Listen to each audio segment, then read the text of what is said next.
কি পরিমাণ টাকা পয়সা দেওয়া হয়েছিল এই হেফাজতে ইসলামকে ইয়ে করতে। তারপরে আমরাও এটাও দেখেছি যে চরমোনাই পীর তারাও তো রিলিজিয়ন ভিত্তিক পার্টি একটা বা দল একটা বা সংগঠন একটা, তাদেরও তো ইউজ করা হয়। এটা কারা ইউজ করে, that is we all know that. তো এই যে জুজুর ভয় দেখানো হয়, এই যে আমি তো বলবো যে এই যে একটা গ্রোয়িং ইসলামাইজেশন হয়েছে বাংলাদেশে, সেটা তো আওয়ামী লীগের সরকারের সময়তেই হয়েছে। এটা কেন হতে গেল তাহলে? একজন এমপি, আওয়ামী লীগের এমপি কলকাতায় মারা গেলেন, এনার পিছনে, এনাকে খুন করার পিছনে কে মেন প্ল্যানার ছিল? এটা তো একজন সিনিয়র অফিসার বাংলাদেশ পুলিশের, যে আপাতত আটকানো হয়েছে তাকে আর্মির তরফ থেকে, সে ছিল। এটাকে বলতে এত প্রবলেম হয় কেন? আগামী দিনগুলো বা মাসগুলোতে এই ডিটেলস গুলো বেরোবে। অলরেডি আমরা একটা কালকে দেখেছি যে ওই যে আয়না ঘর আর কি, সলিটারি কনফাইনমেন্ট থেকে অনেকজন ছাড়া পেয়েছে। তো এটা কি এর থেকে বড় জ্বলন্ত মানে একটা এক্সাম্পল কি হতে পারে অফ স্টেট রিপ্রেশন?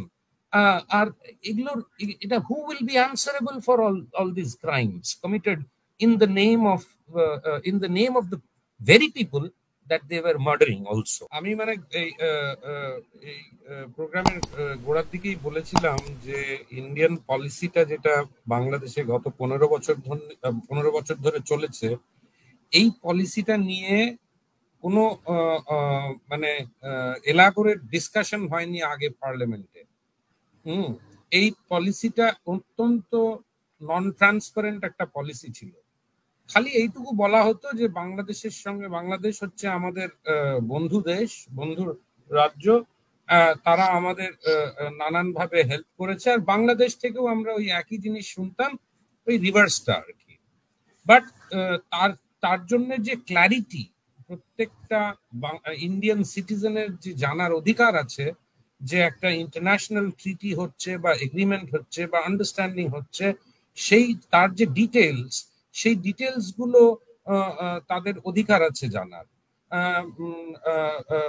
এখন যে পলাতক প্রধানমন্ত্রী যখন সে পাওয়ারে ছিলেন, তখন উনি আমাদের দেশে অনেকবার এসছেন, অনেকগুলো জয়েন্ট স্টেটমেন্ট হয়েছে, নানান ধরনের এমওইউ সই হয়, কিন্তু এই যে larger issue of the political tie এই দুটো দেশের মধ্যে, সেটা নিয়ে কিন্তু কোনোদিনও কোনো ট্রান্সপারেন্ট ভাবে উভয় পক্ষ কোনোদিনও কাউকে কিছু জানাতো না।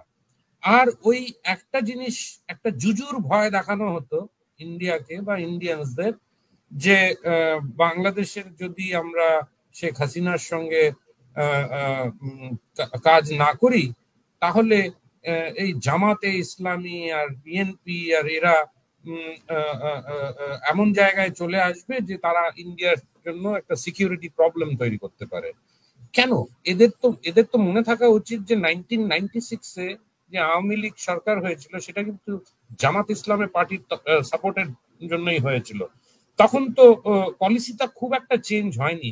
আর জামাতের যে ক্যারেক্টার আর কি, it is a religious party, মানে তো তাদের ক্যারেক্টারটা তো খুব একটা চেঞ্জ হয়নি। তাহলে তখন তো আলিঙ্গন করে সরকার তৈরি হয়েছিল। পরে এমন কি ঘটলো যে এদের একটা এনিমি বানাতে হলো? 2007-8-এ যখন ওই ওয়ার ক্রাইমস ট্রাইব্যুনাল হলো, তারপরেও তো আমরা দেখেছি যে কিভাবে কি পরিমাণ টাকা পয়সা দেওয়া হয়েছিল এই হেফাজতে ইসলামকে ইয়ে করতে।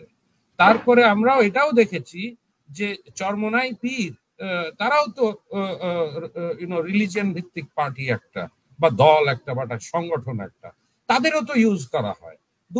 এটা কারা ইউজ করে, that is we all know that. তো এই যে জুজুর ভয় দেখানো হয়, এই যে আমি তো বলবো যে এই যে একটা গ্রোয়িং ইসলামাইজেশন হয়েছে বাংলাদেশে, সেটা তো আওয়ামী লীগের সরকারের সময়তেই হয়েছে। এটা কেন হতে গেল তাহলে? যদি ইসলামিক টেরর বা ইসলামিক কোন ধরনের এই যে সন্ত্রাসী কথাবার্তা যে বলা হয় আর কি, সেটা যদি এরাই করে, তাহলে এইখানে এত স্প্রেড অফ ইসলাম কি করে হলো? পলিটিক্যাল ইসলাম বলেন, তারপরে মিলিটেন্ট ইসলাম বলেন। তো এখানে আমার মনে হয় this is just a spectre that is often used to tell people. আমি জানি, এটা সবাই জানে যে এখানকার ইন্ডিয়ার জার্নালিস্টরাও এটা without asking questions, without going into the matter deeply, without investigating the problem, if it is a problem, এই এটাকে ইনভেস্টিগেট না করেই ওই যে স্টেটিস্ট ল্যাঙ্গুয়েজে কথাবার্তাগুলো বলে, যেই ল্যাঙ্গুয়েজ ভারতের সরকার বলে সেই ল্যাঙ্গুয়েজ কিন্তু আমাদের ইন্ডিয়ার জার্নালিস্টরাও বলে। সেটা কিন্তু জার্নালিস্টের কাজ না। জার্নালিস্টের কাজ না যে সরকার যেটা যেটা বলে সেটাকে আমরা ওই ওই বমিটাকে আমরা গিলে ফেলি আর সেটাকে আবার আওড়াই আর কি। তো জার্নালিস্টের কাজ হচ্ছে বা কোনো রাইট থিঙ্কিং ইন্ডিভিজুয়ালের কাজ হচ্ছে যে যেই জায়গায় আমাদের মনে হয় প্রবলেম হচ্ছে বা আছে সেই জায়গাগুলো ইনভেস্টিগেট করা, সেই জায়গাগুলো ইনকোয়ার করা। তো এই জায়গাগুলো না এখনো শুনি আমি, মানে আমার আমি এই যে বিরাট একটা ঝামেলা চলছে এখন বাংলাদেশে, তার তার যে ব্যাকড্রপে যে কথাবার্তাগুলো হচ্ছে এখন সেই একই জিনিস হচ্ছে কিন্তু, যে এই সরকারই তো একমাত্র জঙ্গি দমন করার সরকার। কিভাবে জঙ্গি দমন করার সরকার? যাদের গুম খুন করা হয়, যাদের মার্ডার করা হয়। এই যে আপনাদের একজন একজন এমপি, আওয়ামী লীগের এমপি কলকাতায় মারা গেলেন, এনার পিছনে, এনাকে খুন করার পিছনে কে মেন প্ল্যানার ছিল? এটা তো একজন সিনিয়র অফিসার বাংলাদেশ পুলিশের, যে আপাতত আটকানো হয়েছে তাকে আর্মির তরফ থেকে, সে ছিল। তো এটাকে বলতে এত প্রবলেম হয় কেন? এগুলো কি এই ধরনের কোয়েশ্চেনেবল ইনসিডেন্টস, এই ধরনের হিনাস ক্রাইমস যেগুলো হচ্ছে সেগুলোকে অ্যাডমিট করতে বা সেগুলোকে আটকানো হয়েছে তো ডিবি প্রধান হারুনকে। হ্যাঁ, তো তারপরে এই যে আমি যখন এই আনওয়ারুল আজিমের মার্ডারটাকে, উনি তো এটা নিয়ে ইনভেস্টিগেশনের জন্য নেপাল গেলেন, উনি ভারতে গেলেন কয়েকবার, সানগ্লাস পরে সাক্ষাৎকার দিলেন করছিলাম, তখন আমি জানতে পারলাম যে বাংলাদেশ থেকে অনেক ক্রিমিনালস কলকাতায় এসে এখানে কলকাতায় এসে তারা শেল্টার নিয়েছে। হ্যাঁ, আর আমরা এটা অ্যালাও করেছি। আর এটার কাজ, এটাকে আটকানোর কাজ কার? এটাকে আটকানোর কাজ হচ্ছে ওয়েস্ট বেঙ্গল সিআইডি। আর ওয়েস্ট বেঙ্গল সিআইডি কিন্তু কলকাতার দিকে এই ইনভেস্টিগেশনটা করছিল, আর বাংলাদেশের দিকে ডিটেকটিভ ব্রাঞ্চ করছিল। যেই গল্পটা তৈরি করা হয়েছে আর কি, এটার পিছনে একটা কারণ আছে। এই যে সোনা পাচারের গল্প, এটা তো দুদিকেই ইনভলভমেন্ট আছে। তো এগুলোকে তো আমি শুনি নাই কোনোদিনও যে কোনো ভারতীয় জার্নালিস্ট বা বাংলাদেশি জার্নালিস্টদের লিমিটেশনস গুলো বুঝি, কেন কিনা ওনারা একটা ডিক্টেটরশিপের আন্ডারে কাজ করতেন বা একটা পরিস্থিতির মধ্যে কাজ করতেন। কিন্তু ইন্ডিয়ান জার্নালিস্ট গুলো তো আমি কোনোদিনও শুনি নাই যে এই যে সোনা পাচার নিয়ে কেউ ইনভেস্টিগেটিভ রিপোর্টিং করেছে, কোনোদিনও শুনি নাই। বা এইটা নিয়ে এটা কোনোদিনও শুনি নাই যে এটা একটা বিরাট বড় ইস্যু, কিন্তু এই সোনা পাচার হয়, আবার ওদিক থেকে ড্রাগস ড্রাগস ঢোকে বাংলাদেশে। তো এই যে এই ধরনের ইস্যুগুলো আমরা যখন ইগনোর করি, আর আমরা ওই স্পেক্টার গুলো তৈরি করি যে এরা সন্ত্রাসী পার্টি, এরা সন্ত্রাসী ওমো, এরা সন্ত্রাসী মারে। আমরা জানি, আমি সার্টেনলি জানি যে যখন নর্থ ইস্টের এক্সট্রিমিস্টদের দমন করা হয়েছিল, তখন কি ধরনের extra judicial measures were taken by the Awami League government 2007, 2008, 2009 তখন। আর তারপরে এই শেখ হাসিনার গভর্নমেন্টই ছিল তখন। তারপরে যে সন্ত্রাস দমনের নামে পলিটিক্যাল রাইভেলসদের, সাপোর্টার্সদের বা ক্যাডার্সদের তুলে নিয়ে গিয়ে গুম খুন করা, এগুলোও জানি। এগুলো আশা করি আগামী দিনগুলো বা মাসগুলোতে এই ডিটেলস গুলো বেরোবে। অলরেডি আমরা একটা কালকে দেখেছি যে ওই যে আয়না ঘর আর কি, সলিটারি কনফাইনমেন্ট থেকে অনেকজন ছাড়া পেয়েছে। তো এটা কি এর থেকে বড় জ্বলন্ত মানে একটা এক্সাম্পল কি হতে পারে অফ স্টেট রিপ্রেশন? আর এগুলোর এটা who will be answerable for all this crimes committed in the name of the very people that they were murdering also.